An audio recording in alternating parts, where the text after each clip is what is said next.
Nadando na incerteza é unha proeza calma.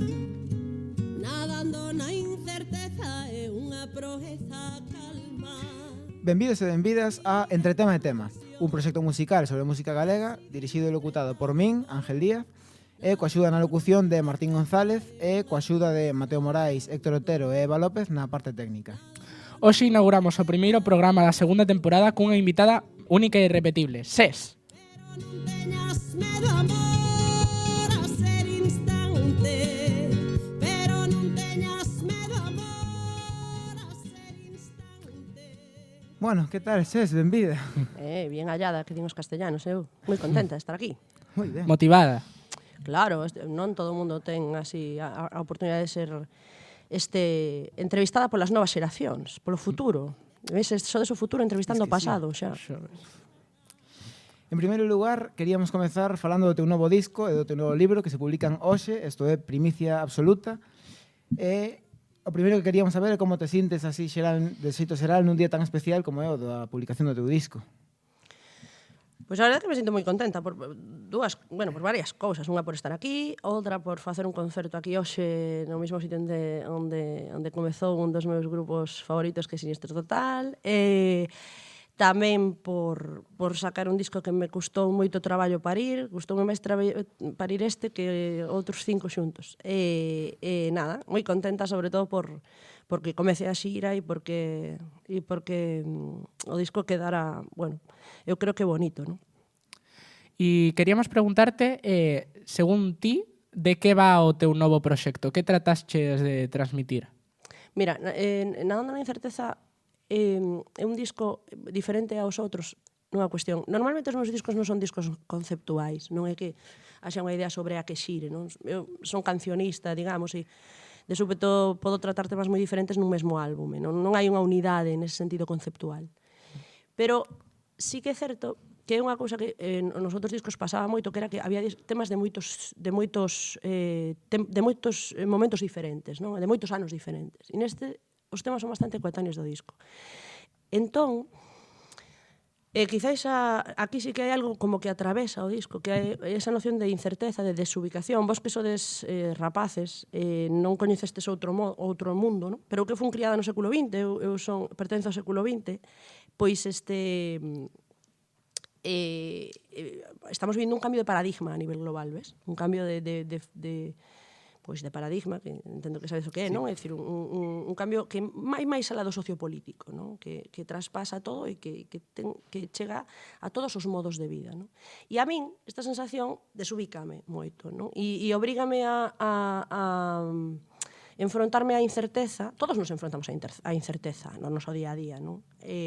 Pero esta última etapa a min obrigoume un pouco máis. Entón, sí que é certo que hai moitos temas que xiran en torno a iso, en torno á incerteza e a como convivir con ela.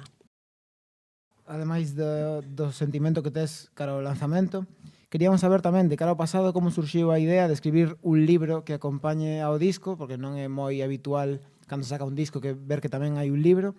E, sobre todo, hai unha cousa que non sei se ti te planteaches, que é a idea de si o libro acompaña o disco ou o disco acompaña o libro. O libro acompaña o disco, porque fíxate que o disco morriu como obxecto, digamos, non? Se ven, si que queda o vinilo, que non deixa de ser algo así fetiche, non? Foi aquela cosa que che gusta ter, pero aínda que o teñas da túa banda favorita ou das túas bandas favoritas, despois acabas reproducindo en plataformas, non? Na túa casa, no coche, tal. Entón, era ou non sacar nada, directamente, ou, quer dicir, obviamente, sacarlo en plataformas e tal, pero non sacar nada físico, ou ben, facer algo que moitas veces amigos e amigas miñas me aconsellaran, porque eu teño unhas anécdotas moi simpáticas nos concertos, e entre elas é que en varias ocasións me preguntaron debaixo do escenario: mire, en el disco tamén habla? Tamén habla entre canción e canción, non? Isto era moi gracioso, como se fora un disco de chistes. Entonces, dixen, claro, eu criei-me cos meus avós. É dicir, que a maiores do maior que son a respecto de vos, son aínda máis maior porque verdadeiramente consumín a música dos meus avós, non a dos meus pais. Entón, creíme con moita xente que introducía os temas, ves? Con Víctor Jara, con Atahualpa Yupanqui. Entón, a mí sempre me gustou moito iso porque me introducía moi ben na atmósfera. Ti vas ao concerto de calqueira banda que che mole, que che guste, e sexa do xénero que sexa, sexa trap, sexa pop, sexa... E desde o dice, eu fixen esta canción cando pasou isto, sucediu isto, non? E tal. Claro, a introducción no tema é moitísimo maior. A túa comprensión das metáforas ou das intencións do artista en cuestión vai ser moitísimo maior. E iso a min gustábame como receptora e digamos que o perpetuei como facedora. E no libro perpetuo, pero de xeito escrito, digamos. Non? E é un modo de ofrecer algo físico, pero ofrecer algo a maiores. Nun panorama musical non que parece haber unha necesidade de publicar cancións de maneira constante e fluida, que te motivou que sacaras o teu proxecto casi por completo no mesmo día? Bueno, mira, a min as chorraxas dos singles e todo eso danme unha preguiza. A min, eu respeto todo, pero a min gustame escoitar discos, sabes? A min gustame poñerme un disco inteiro e, ademais, da 1 a 12, ou da 1 a 10, ou da 1 a 3. Entón, dice, no, a discográfica dixe, no, vamos a facer un single, e ti dixe, face do que queirades. Se queres sacar un single, sacadeo. Non me vou a pelexar por iso, non? Pero non me... Eu, por min, eu teria sacado todo o mesmo día, nin single, nin nada. Aquí está, se lles gusta, grazas, e se non, pois, sinto. Como presentación do teu novo disco, temos entendido que esta tarde ofrecerás un concerto aquí ao lado no Teatro Salesianos. Que expectativas tes cara ao concerto? Soará algo do novo repertorio ou todo... No. Iso ata para as presentacións. Hoxe é a derradeira data con banda deste ano. Sonarán os temas así que máis... Eu cando fago un setlist, que como lle decimos así, des anglicismos que agora usamos todos, verdad? Nos concertos, pois normalmente guíome moito polo que a mí me gusta ver cando vou a un sitio, cando vou a un concerto. Entón, sempre suelo buscar un set dinámico, sabes? Que sexa ameno, que sexa agradável de escoitar, repasar un pouco as cancións. Claro, as que a mí me gustan, pero a min gustame cantarle a xente o que a xente lle gusta escoitar. Eu cando vou a ver a xeración que me cante Mediterráneo, non? Entón eu sei que vou chegar e di, claro, non sei se algún día farei un concerto sin cantar Tempestades de Sal. Supoño que non. Por último, queríamos preguntarte se haberá algunha sorpresa na próxima xira. Bueno, a ver, hai diferenzas nesta... Primeira formación xa, é dicir, vamos a 5, a Quinteto de la Muerte, vamos as guitarras van Tito Calviño e Irai Afonso, que son guitarristas de primeira división, despois levamos percusión, Maifer Pinto e Isabela Galván, que unha toca todo, non? Toca acordeón, gaita, frauta, percusión, cantas, e despois a escenografía vai ser moi bonita. A escenografía vai ser moi bonita. Porque sí que normalmente os meus concertos... Eu sí que teño que recoñecer e entonar o mea culpa en que os meus concertos... Eu non son unha tía moi estética en xeral, tanto eu físicamente como non son moi esteta, digamos, non? Entonces non me fixo demasiado nesas cousas. Pero ves, neste disco sí que mo suxeriume facer unha escenografía especial, que non revelei como é, pero é moi bonita. Puxemos unha costureira a traballar e a un técnico de luces de teatro a traballar e vai haber creo que unha congruencia visual tamén, non? Estética co que se está escoitando a maiores do de sempre, digamos, non? Queremos preguntar tamén, de cara á xira, cal é o tema que, sen ningunha dúbida, vai deixar de soar, non necesariamente o máis famoso, pero sí o que ti tes claro que non queres sacar do setlist. Dis dos de sempre? Digo dos que ti queiras que non deixen de sonar nos teus concertos. Os clásicos. Claro, os clásicos. Bueno, a ver, por exemplo, claro, Tempestades de Sal é un tema que eu fixe moi rapaza, pois a mellor tiña 23 ou así, non? E un tema que eu lle gardo moitísimo cariño, entón nunca o deixarei de tocar, pois porque a xente lle gusta, entón... a mí non me gusta moito así cando os músicos chegan a un momento que dice, pues, son moi pesados con esta canción, non se la canto máis, non? É como, ostra, tío. que tomaches sí, un pouco de distancia da realidade, non? Entón, creo que a min gustame moito, a min gustame que a xente viva, non? A música é un elemento cohesionador, un elemento de cohesión social e creo que de cohesión emocional tamén, dos máis importantes e intensos que existe, e creo que privar a un público que ademais fai algo que un privilexio que che paguen a entrada de escoitar ese tema que tanto lles gusta, pois me parece que canto menos É cruel. sí, é desconsiderado. Entón, ese sempre, non? E despois, a milonga de aquí, que tamén pasa un pouco isto con ela, ou Non son fada, pero hai de dicir que con Non son fada eu si teño como unha ligación emocional persoal especial, porque cando eu fixen Non son fada, ademais, sempre conto curiosamente, que non me gustou nada, non? Hostia, acabei o retroso, non son fada nem digo, que chorrada isto, non? Para mí, mira ti, non nos suelo contar moito isto, non adoito a contalo, pero como que me sonaba extraño, ves? Pero respectei a miña propia intuición ou a miña propia visceralidade, e agora, pois, miro con tenrura e con moita... Porque vos agora tedes... Canto, 18? 16. 16, moi ben. Pero terás 40 e terás que facer cargo do que foches hoxe. Entón, facer cargo e sentirte orgulloso ou avergoñarte en algúns momentos, normal, humano, non? E eu cando miro a esa nena que compuxo Non son fada, igual que cando miro outras cousas teño pudor, cando miro a esa nena que compuxo Non son fada síntome orgullosa dela. E por eso lle teño moito cariño a ese tema.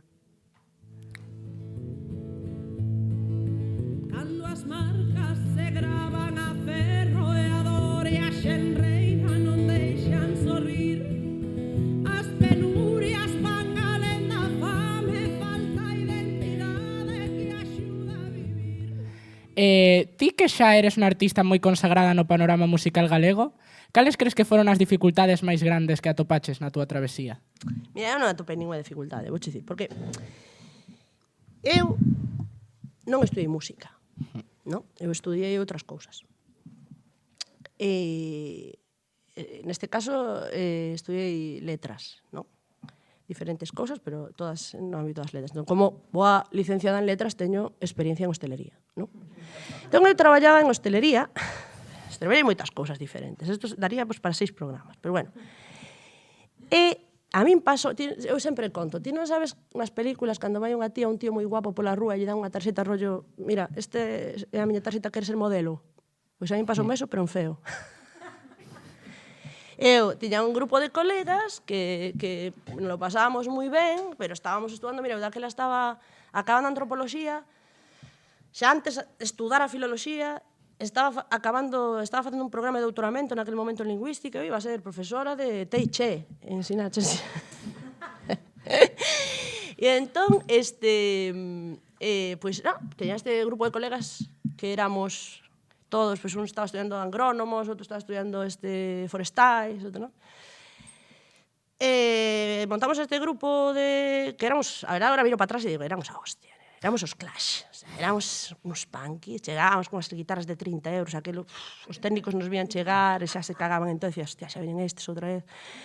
Pero non teníamos nin idea de nada, pero éramos 100%, 1000%, a muerte con todo, non? E ademais, ultra reais, cero impostura, non? E nós non tiñamos pretensión, non queríamos dedicarnos á música, non? Porque aparte, quen sensato lle di a súa nai, mamá, eu quero ser música. Hostia, túa nai faiche, non? Vai para estudiar, non? Entón, eu non quería ser música, eu sempre fui música, sempre desde pequeniña estive nas escolas de música de baile tradicional, e claro que me formei en música, pero en música tradicional.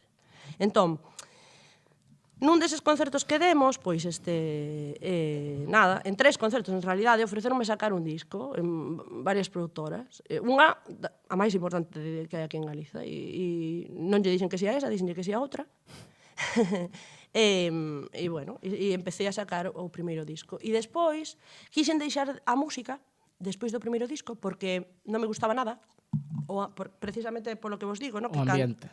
Sí, porque despois miro para atrás e digo, claro, como non íbamos a molar se non tiñamos impostura? Nós non tiñamos impostura, non? Entón, non me gustaba moito, era duro, era moi duro. Entón, ia deixalo, verdad? Así che digo, verdad? Pero, grazas a Xavier Ferreiro, que é o percusionista de Los na Lubre, díxome, ti tes unha cousa que casi ninguén ten, que é instinto. No? Tamén me dixo unha frase moi boa, que vos la vou dicir porque a mí me ensinou moito. Díxome, mira, eu vou che dicir unha cousa, Sés. Ti só tes unha cousa, unha, e é que eres única. Como a ti, non hai dúas, así que non te volvas gilipollas porque perdes o único que tes. Así mo dixo. Que yo agradecerei yo sempre. E nada, empezamos a dar bolos, eu con Tito Calviño a guitarra, eu din bolos en todos os parrillada Cambeiro, mesón José Luís, que había máis plaqueta nas paredes que no chan. Aquelo sonaba, cantaba e parecía que estaba cantando Ave María. Parecía aquelo a Basílica de San Pedro. E aquí, imagínate eu, cantando Tempestades de Sal con 25 anos, unha guitarra, un señor ao lado, e 8 maromos de Santa Comba así. Pero de 80 paus, amigo, non de 20, así. Dicindo, veste que di, non? E así fomos, tocando, primeiro tocábamos pa 10, despois pa 20, despois pa 30, pero mira, que antes de gravar a Milonga de aquí, que é unha canción que ten 100 versos, 100 versos. Nós temos dado concertos en aldeas e a xente sabíase o tema porque aprendía en YouTube. Entón, nada, así seguín e empecé a tocar en teatros, e primeiro vendía 200 entradas, despois vendía 300, despois vendía 400, e así. E despois descubrí unha cousa moi bonita, que a mí o que verdadeiramente me fai feliz é traballar no estudio. Eu sería feliz traballando para outras persoas. O escenario gústame, agradezo moito a xente, respeto un montón, é un ámbito no que me sinto moi cómoda e, sobre todo, divírtome. Pero a mí o que me apaixona é facer cancións. Temos unha pregunta sobre as novas bandas galegas así máis emerxentes e os novos festivais que apostan por elas. Ti que xa estás máis consagrada, que levas máis tempo na música, e na música da nosa comunidade, na música galega, que opinas sobre todas estas bandas emerxentes que apostan por cantar en galego e os festivais que apostan por traelas, festivais, Revenidas e todo este tipo de festivais que traen artistas galegos? Cal é a túa opinión? Eu alucino con eles, eu son moi fan. A min gustame moito que é necesario, é necesario. E os festivais, vou dicir unha cousa, os festivais apostan por eles, obviamente, e hai que agradecerllelo, sobre todo os festivais autoxestionados, pero o seu potencial e a súa capacidade de fidelización é tal que moitas veces os festivais sucumben á obviedade, non? E iso é a proba de que, efectivamente, cando hai talento, acaba saindo, non? É dicir, non vas sair como na tele, isto de hoxe tes 1000 seguidores e sales na televisión e tes 2 millóns. Eso non é real. O que hai que ter moi claro cando falamos da música en xeral é que a música é un oficio. A música, nestes momentos, a vos pasavos unha cousa e que vos non vivistes o mundo noso, o mundo anterior. Pero hai unha diferencia básica entre o noso mundo e o voso mundo. E é que no voso mundo ser famoso é un traballo en sí mesmo. Pero nós vemos dun mundo en que eso non existía. É dicer, para ti ser famoso tiñas que destacar ou acadar algún grau de competencia, de elevada competencia, nalgúna disciplina. Se fora deportiva, se fora cultural, se fora académica, se fora científica. Se fora, académica, científica, vale a redundancia, quero dicir, expliqueime, non? Pero non era un traballo ser famoso en sí mesmo. Influir era un traballo. Ou a capacidade de atención, isto non era un traballo en sí mesmo. E hai que ter moito cuidado con, a veces, se me permitides o consello de señora maior, como nos despista isto. Porque a música é un traballo en que hai que erguerse cedo, hai que estudar, hai que ir ao estudio, hai que traballar moitísimo para sacar un disco. O que sucede cando de repente ti vas a unha plataforma destas televisivas e de repente tes 2 millóns de seguidores é que iso non é real. É dicer, esa xente non ten unha ligación emocional contigo, co teu proxecto, está aí porque de repente ti saes na televisión e tal. Pero non é a túa música o que os leva aí. Eso non é ser músico, eso é ser famoso. Son cosas, traballos diferentes. Moi diferentes. E o meu traballo é ser música. E os músicos fan música e viven de que a xente lles compre as entradas e necesite a súa música. Necesite a súa música no seu día a día como eu necesito de moitas outras persoas, non? E iso é o máis importante para min, que todas estas bandas galegas, creo que moitas delas, a maioría delas, precisamente por estar neste ámbito pequeno, neste recuncho do mundo, creo que teñen claro que a música é un oficio. Tamén con respecto ao alcance da túa música está a chegar moi lonxe e hoxe te traemos 2 exemplos que dan fe do que estamos dicindo. O primeiro vale escoitar agora e despois falamos del.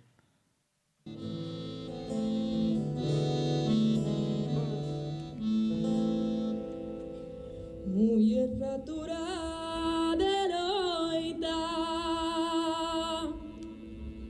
que te dicera muller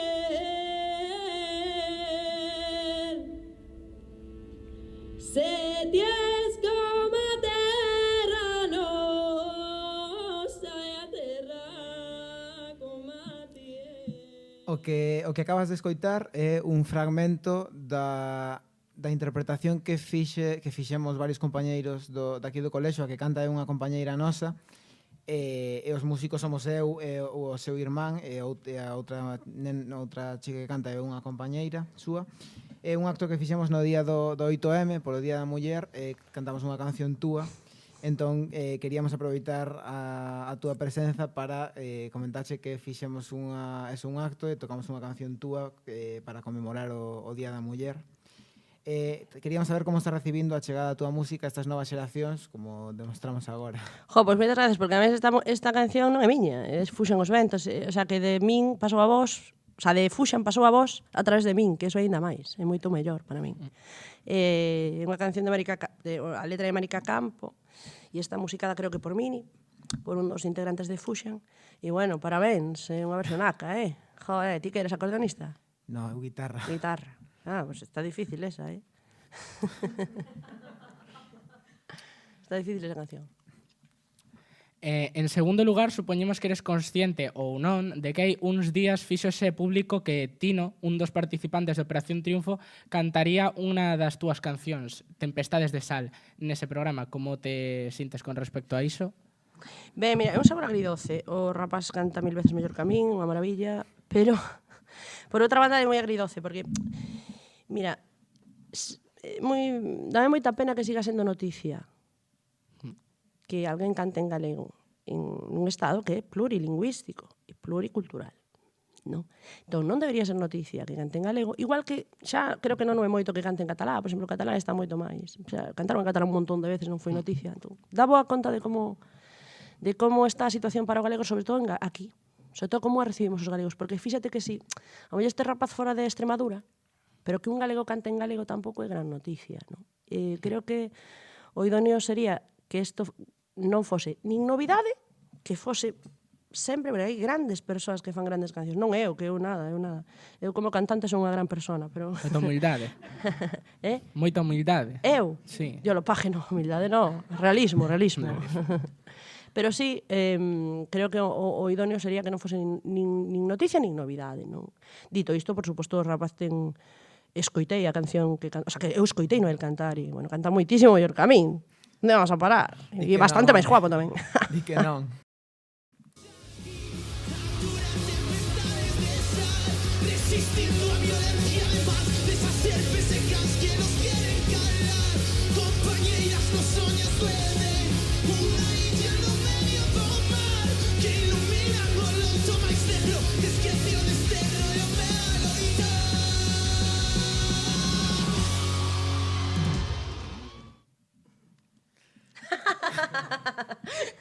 Sen palabras. Sen palabras. Moi ben, aí rollo punk, Sí. Sacaron o Charles aí para fora.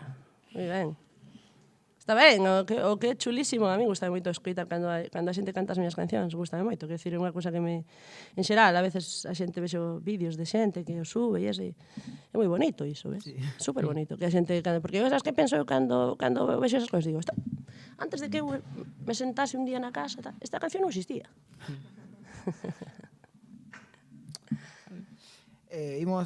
finalizar con dúas cousas máis. Primeiro, unha ronda de preguntas curtas. En primeiro lugar, queremos que definas o panorama da música galega nunha frase. Maravilloso, pero quiero más. Perfecto. Non me cortes. Actualmente, os vosos grupos favoritos en lingua galega son... Bueno, a mí me encanta Terbutalina, por exemplo, unha banda que me flipa, é moi puncarra, me gusta moito punk, aunque me gusta moito a música de todos os sitios. Mercedes Peón, Marful gustoume moito en seu momento, pero xa é un grupo que xa non toca. E actuais, para decirche un que coñezas ti, O que máis te interesa... Grande Amore. Moi top, Grande Amor, Sí, Mondra tamén me gusta moito, dos novos. Sí. Unha recomendación musical galega para escoitar esta semana que digas así emerxente, un proxecto novo? Pois mira, un proxecto de música tradicional que chama Silva Redonda, que fan música tradicional, música tocada, non? A última pregunta. En menos dun ano gustaríache facer unha colaboración con... Con ninguén. Con ninguén. Perfecto. Hai que manter o... Non me gustan as individualismo. colaboracións. Non é que non me gustan as colaboracións, non me gustan as colaboracións gratuitas. Creo que hai un punto de todos con todos, por cuestións de marketing, por cuestións comerciais, que lle quitou o encanto ás colaboracións que antes, cando de repente dous artistas que se admiraban mutuamente e se consumían mutuamente e todo, e de repente xurdía unha sinerxia que era bestial, non? E hostia, pero agora é un pouco... Mira, hai unha frase que me encanta que dice: cando eres amigo de todo o mundo non eres amigo de ninguén. Neste programa facemos un rollo que é de encadear os artistas que veñen. Ti tes unha pregunta do último grupo que veu, Capital Boscov, non sei se controlas Capital Boscov. Compartimos guitarrista. Correcto. Queren que te ensine esta foto, por si te lembras dela. Qué bueno. De parte de Alfonso, ele é o cantante de Capital Boscov. Porque Alfonso escolleu unha que saía el ben. O cabrón. Como claro. Vou tirarle a ver se encontro algunha máis. Non, é broma. Pregunta de alguén que veu a 14 concertos teus. E a primeira delas no Ultramarinos de Santiago fará cousa de como 15 anos. E tamén alguén ao que ses lle fichou sin sabelo dous músicos, Xavi e Romero. Ah, sí? Os dous? Sí. Levanta ellos, pincellos. Queres saber de toda a túa longa carreira profesional e fructífera cal foi para ti o concerto máis especial que deches e por qué, e que queres saber detalles. Moi fácil esa. É fácil. Mira, unha vez fomos a tocar a Festorrio, no, Festorrio non se chamaba, Lira, creo que era Lira, sí. Sí, é Lira, o Festorrio, non é así? Bueno, e entón empezou a chover, pero que choviu 7 choveres. Galicia sendo Galicia. Era máis. Era Galiza parecéndose a outros territorios, al aguacero colombiano. Entón, aquilo empezou a chover un montón e dixeron, non, ao principio queríamos manter o bolo, pero despois non había maneira de manter aquel bolo, non? Entón, que fixo o pueblo, a xente da aldea? Colliu, foi para... Viñeron a xunto miña e dixeron, oiches, se cambiamos o concerto para a Lonxa Bella, ti tocas ali? Eu dixen, eu toco aunque sea en riba dun palé. E efectivamente, colleron palés, empezaron a tirar palés para a Lonxa Bella, fixéronos un escenario de palés, con moqueta en riba, un escenario pequeniño, que medía 4 metros por 8, é moi pouco para unha banda, con batera e con todo, non? Mira, a mí me emociona recordar aquilo. Mira que toquei para moita xente, non son Noel Gallagher, pero toquei para miles de persoas. E ali había, cantos había ali? 500, non as había, o mellor. Ali, nunca mellor dito, como as sardiñas na lonxa, ali, así. Mira, eu, acordo que levaban unha kilt escocesa, e non fun capaz de poñerme uns pantalóns, porque ali había tanta humanidade metida, tío, que aquelo era... Bueno, un calor, sei. Aquilo foi tal... Mira, eu estaba aquí e o primeiro do público estaba aí, así. Así, aquí. Aquilo foi increíble. E había tal... A xente se esforzara tanto por non renunciar á festa. E a xente estaba tan entregada que aquilo foi, pero demencial. Eu non recordo facer un porco blues, nin facer un algo que me anime... O sea, estaba eu cantando e dicía, Dios mío, pero que nota é esta, non? O sea, estaba aló arriba, non?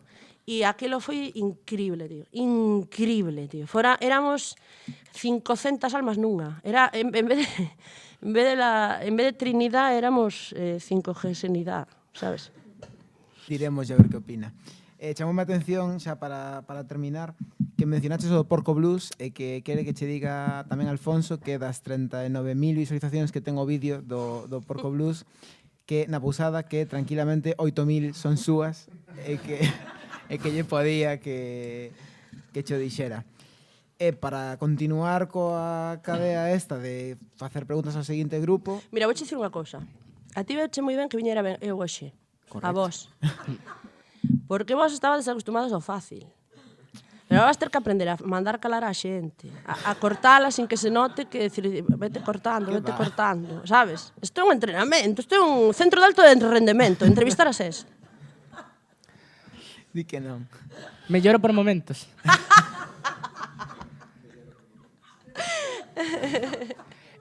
Agora, para non romper a cadea, pedímosche a ver se podes escribirnos unha pregunta para o próximo grupo. Pero... Para o próximo grupo, que E non se sabemos pode... quen é? Que prefires? Ti sí que o podes saber, Ok. o que escribín aí o nome do seguinte... Vale, Toma, ok. sobrecito. Contando a indefensión, mellor asumir o inverno. Pero non teñas medo, amor, a ser instante. Pero non teñas medo, amor, a ser instante. Que a vida é un absurdo e nos un sopro errante. Que a vida é un absurdo e nos un sopro errante.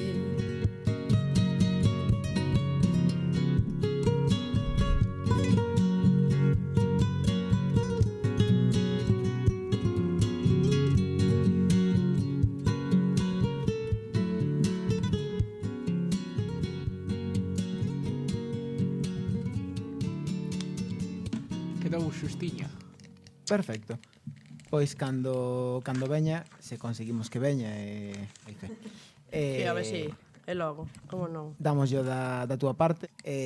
Nada, moitísimas gracias por participar no segundo programa e no primeiro da segunda tempada de Entre Tema e Tema. E gracias a todo o público, tanto presencial como todo o público que despois escoitará o programa en plataformas, por apoiar o proxecto e por estar aí. Moitísimas grazas a vos. Quero aquí unha promesa en firme de que cando levedes 1000 programas me convidades. Vesti outra, A ver si perfecto. a ver si efectivamente estás adestrado para Vale, perfecto. cortarme antes. Un aplauso.